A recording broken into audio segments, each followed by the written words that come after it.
En voz alta, un podcast sobre libros, escritura y creatividad.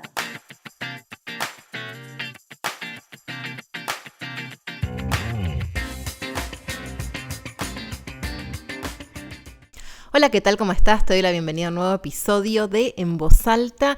En esta oportunidad vamos a tener una lectura, es algo que me estuvieron pidiendo en redes, algo que tenía muchas ganas de hacer, pero bueno, no sabía si les iba a interesar y cuando me lo empezaron a pedir me sentí muy contenta porque me encanta leer en voz alta, me encanta redescubrir textos a través de la lectura en voz alta y estoy segura también que puede ser una gran compañía para vos si te querés poner este relato, en este caso es un ensayo, un relato, un cuento, un ensayo que te lea en voz alta mientras haces otra cosa, cuando te estás acostando para ir a dormir o cuando tengas ganas que te haga compañía un poco a través de las lecturas. Así que en esta oportunidad vamos a conocer un ensayo que se encuentra publicado actualmente en castellano en Los que sueñan el sueño dorado y vamos a leerlo completo, ¿sí? Son 8 páginas, no es muy largo, tampoco es muy breve, así que espero que te interese y recordá que como siempre al final del episodio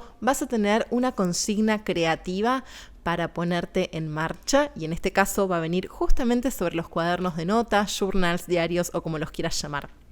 Así que sin más preámbulos, comenzamos.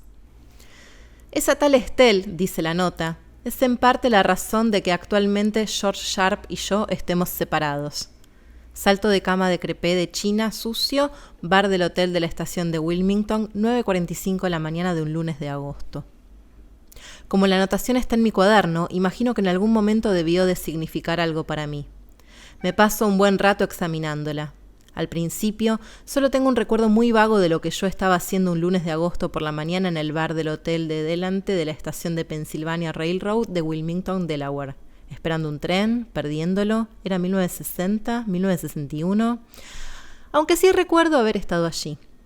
La mujer del salto de cama de crepé de China sucio había bajado de su habitación para tomar una cerveza, y el camarero ya había oído antes la razón por la que George Sharp y ella estaban separados en la actualidad. Sí, le dijo, y siguió fregando el suelo. Ya me lo contó usted. En el otro extremo de la barra había una chica. Estaba hablando, ostensiblemente, no con el hombre que tenía al lado, sino con un gato que había acostado en el triángulo de luz del sol que entraba por la puerta abierta. Llevaba un vestido de seda a cuadros de peck and peck y se le estaba deshaciendo el dobladillo. He aquí lo que pasó. La chica venía de la Eastern Shore y ahora se volvía a la ciudad, dejando a aquel hombre que tenía al lado y lo único que podía ver por delante de ella eran las viscosas aceras del verano y las conferencias telefónicas a las 3 de la madrugada que la mantendrían despierta y luego el dormirse con pastillas y pasarse dormida todas las humeantes mañanas que quedaban de agosto, de 1960, 1961. Como tenía que ir directamente desde el tren a su almuerzo en Nueva York, le habría gustado tener un imperdible para el dobladillo del vestido de seda a cuadros. Aunque también le habría gustado poder olvidarse del dobladillo y del almuerzo y quedarse en aquel bar tan fresco que olía a desinfectante y a malta, y hacerse amiga de la mujer del salto de cama de crepé de China. Estaba teniendo una ligera crisis de autocompasión y quería comparar a sus Estelles. Era esto lo que pasaba. ¿Por qué lo apunté? Pues para recordarlo, claro, pero ¿qué es exactamente lo que yo quería recordar? ¿Cuánto de todo aquello sucedió realmente? ¿Acaso sucedió algo? ¿Para qué tengo un cuaderno de notas? Es fácil engañarse a una misma en relación con todas estas cuestiones.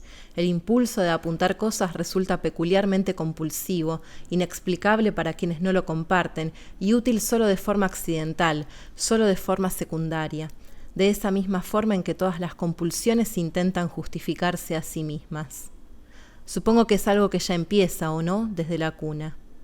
Sin embargo, aunque he sentido el impulso de apuntar las cosas desde que tenía 5 años, dudo mucho que mi hija lo haga nunca, porque es una criatura singularmente alegre y positiva, a quien le encanta la vida tal como se le presenta y a quien no le da miedo irse a dormir ni tampoco despertarse.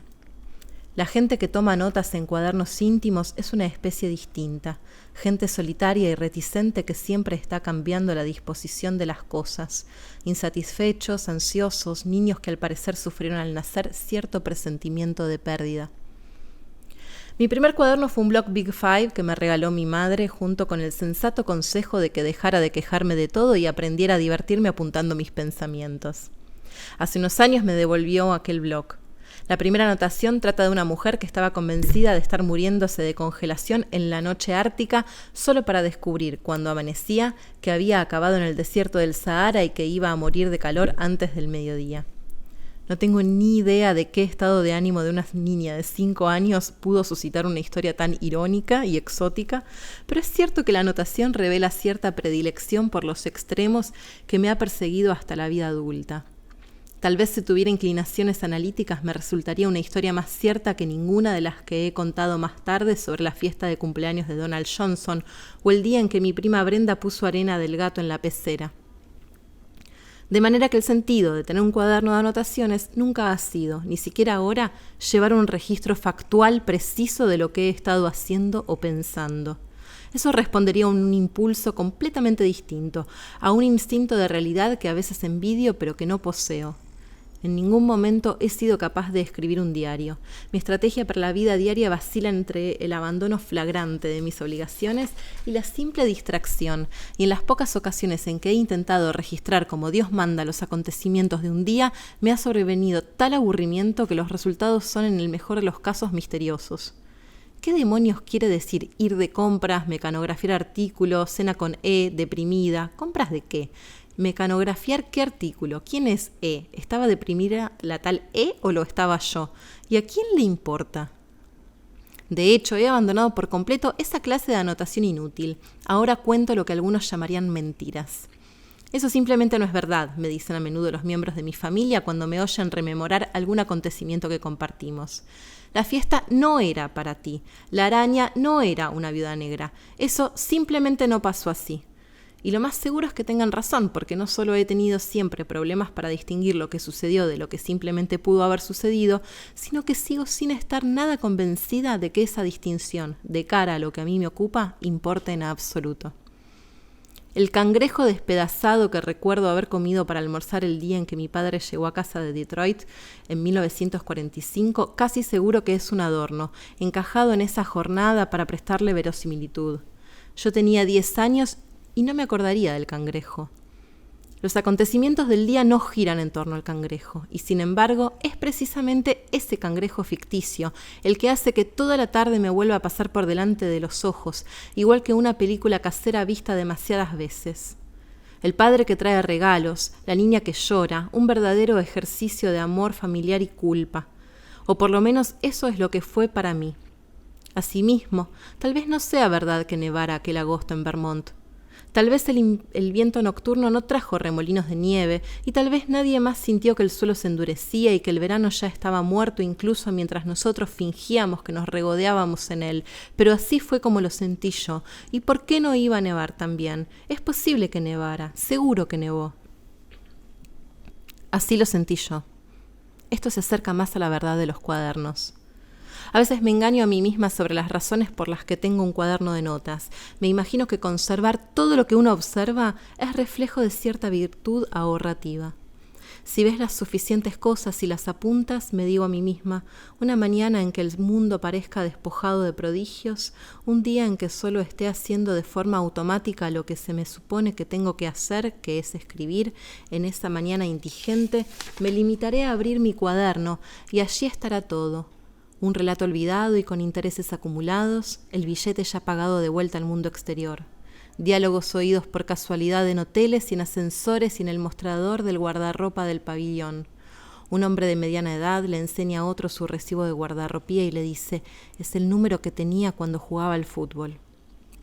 Mis impresiones de Bettina Afeter y Benjamin Sonnenberg y Teddy, Mr. Acapulco, Stoffer. Meticulosos perfiles de instructores de tenis y modelos de pasarelas fracasadas y herederas de magnates navieros griegos, una de las cuales me enseñó una lección importante, una lección que yo podría haber aprendido de Scott Fitzgerald, aunque tal vez todos deberíamos conocer en persona a alguien muy rico. Cuando al llegar yo para entrevistarla en su sala de estar llena de orquídeas durante el segundo día de una tormenta de nieve que tenía todo Nueva York paralizado, ella me preguntó si estaba nevando fuera. Me imagino, en otras palabras, que el cuaderno trata de los demás, pero por supuesto no es así. No es asunto mío para nada lo que un desconocido le dijera a otro en el mostrador del guardarropía del pabellón.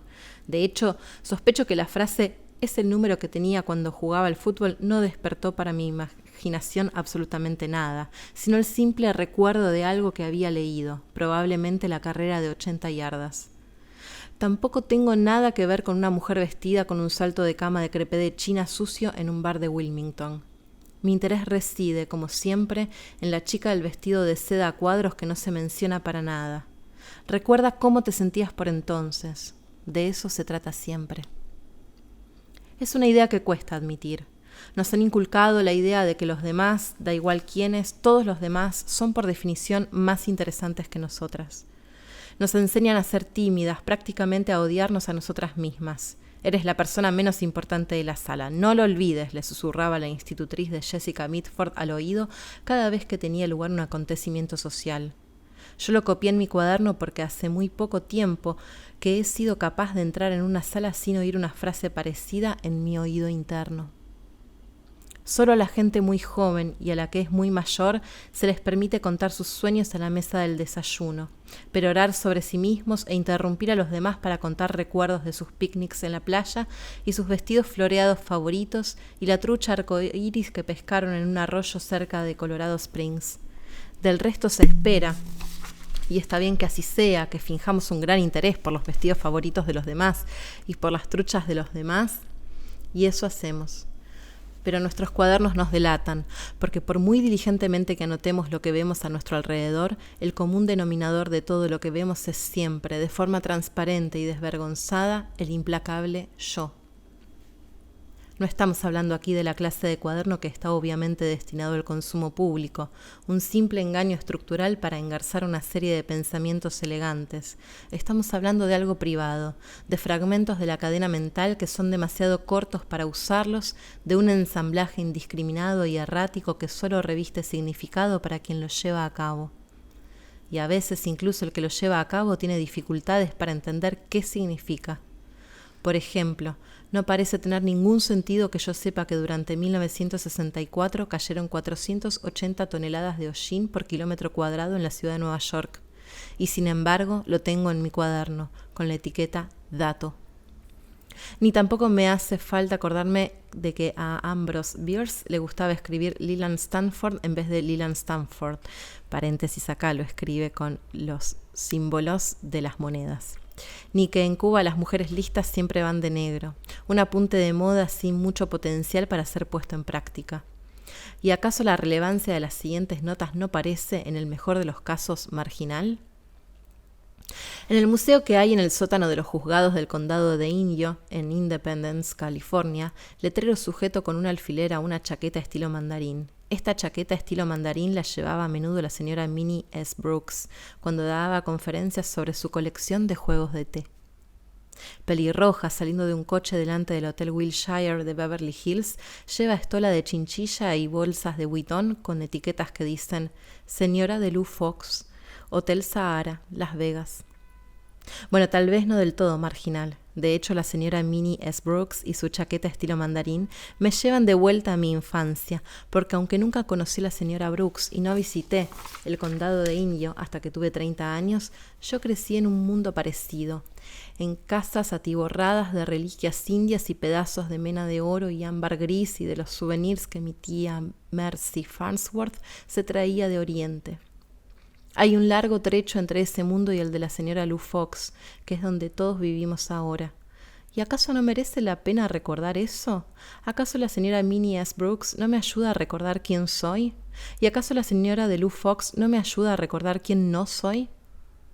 Pero a veces cuesta más discernir el sentido. ¿Qué tenía yo en la cabeza exactamente cuando apunté que al padre de un conocido le costaba $650 mensuales iluminar la casa junto al Hudson en la que vivía antes del crack de la bolsa? ¿Cómo planeaba yo utilizar la siguiente frase de Jimmy Hoffa? Puede que tenga mis defectos, pero estar equivocado no es uno de ellos. Y aunque me parece interesante saber dónde se cortan el pelo las chicas que viajan con el sindicato cuando están en la costa oeste, ¿acaso alguna vez le sacaré provecho al dato? ¿No estaría mejor pasárselo sin más a John O'Hara? ¿Qué hace en mi cuaderno una receta de chucrut? ¿Qué clase de urraca toma apuntes en este cuaderno? Nació la noche del hundimiento del Titanic. Parece una frase bastante buena y hasta me acuerdo de quién la dijo, pero ¿acaso no es una frase mejor en vivo de lo que podría ser nunca en un relato de ficción? Pero por supuesto ahí está la cosa, no en que yo vaya a usar nunca la frase, sino en hacerme recordar a la mujer que la dijo y la tarde en que la oí. Nos encontrábamos en su terraza de la playa y estábamos acabando el vino que quedaba de la comida, intentando tomar el poco sol que había, ese sol del invierno de California.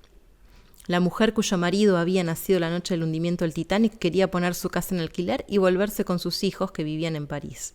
Recuerdo que deseé haber tenido el dinero para pagar aquel alquiler, que eran $1,000 al mes. Algún día lo tendrás, dijo ella en tono indolente. Todo llega algún día. Allí, al sol en su terraza, resultaba fácil creer que todo llega algún día. Pero después tuve una pequeña resaca de esas de tarde y atropellé una serpiente negra de camino al supermercado y me entró un miedo inexplicable cuando oí que la empleada de la caja registradora le explicaba al hombre que estaba delante de mí en la cola por qué se estaba divorciando finalmente de su marido. No me ha dejado opción, repetía una y otra vez mientras pulsaba las teclas de la máquina registradora. Tiene un bebé de 7 meses con ella. No me ha dejado opción. Me gustaría creer que el temor que sentí entonces fue por la especie humana, pero obviamente era por mí misma, porque por entonces yo quería un bebé y no lo tenía, y también quería tener aquella casa que costaba $1,000 mensuales de alquiler y además tenía resaca. Todo vuelve.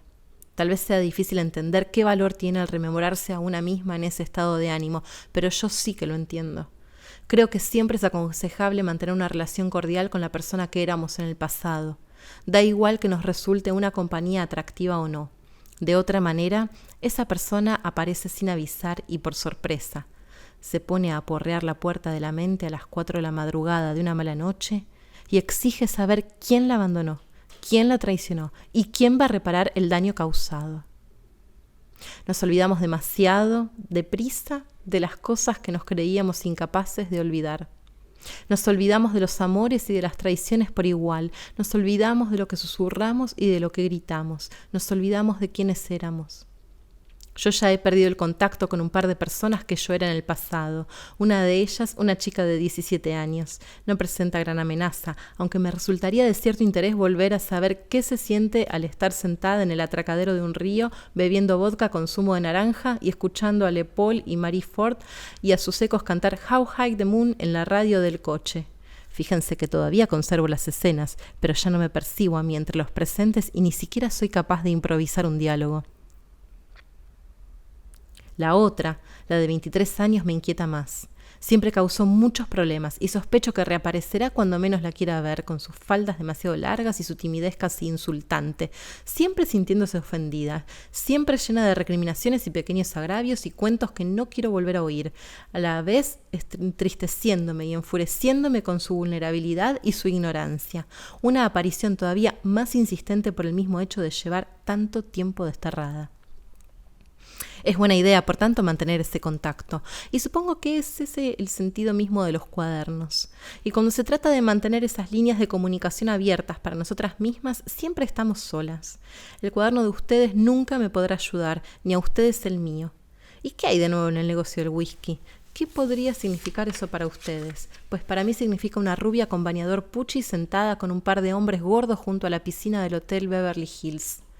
Otro hombre se acerca y todos dedican un momento a mirarse en silencio. ¿Y qué hay de nuevo en el negocio del whisky?, pregunta por fin uno de los gordos a modo de bienvenida, y la rubia se levanta, arquea un pie y lo sumerge en la piscina sin dejar de mirar ni un momento la caseta donde Babi Pignatari está hablando por teléfono.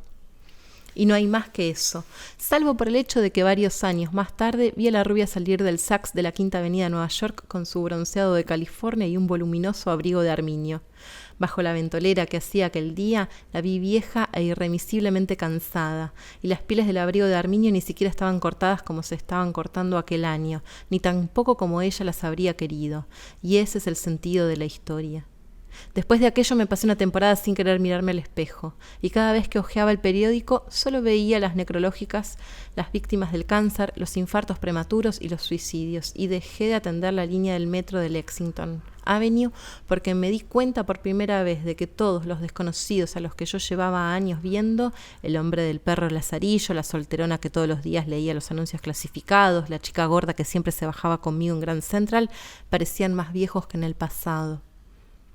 Todo vuelve. Hasta aquella receta de chucrut, hasta aquello me trae algo. Fue en Fire Island donde preparé aquel chucrut por primera vez y estaba lloviendo. Y bebimos mucho bourbon y nos comimos el chucrut y nos fuimos a la cama a las 10. Y yo escuchaba la lluvia y el Atlántico y me sentía a salvo. Anoche volví a hacer el chucrut y no me hizo sentir a salvo en absoluto. Pero eso, como suele decirse, es otra historia. Joan Didion, 1966. Bajar a tierra. Bueno, muy bien, en el Bajar a Tierra de hoy te propongo entonces que a partir de la lectura de este ensayo de Joan Didion, de este texto hermosísimo en el que nos cuenta su relación con sus cuadernos de notas y con su yo del pasado, te propongo que a partir de esta lectura te preguntes cuándo fue que empezaste a escribir en cuadernos, si tenés acceso a esos cuadernos, si hay alguna sensación o emoción que vos solamente puedas identificar en esos relatos, si hay notas salpicadas que parecieran no tener sentido, pero que vos le das un sentido, y también qué te provoca leerte a vos en el pasado, qué te provoca a vos encontrarte con esas versiones anteriores de vos misma. Bueno, espero que esto te sirva para ponerte a escribir, volver a agarrar ese cuaderno, volver a tomar esas notas y ponerte en acción. Nos vemos en el próximo episodio. Podés dejarme en comentarios o mandarme por mail qué otras lecturas te gustaría encontrar en esta sección de lecturas en voz alta. Un beso y hasta la próxima.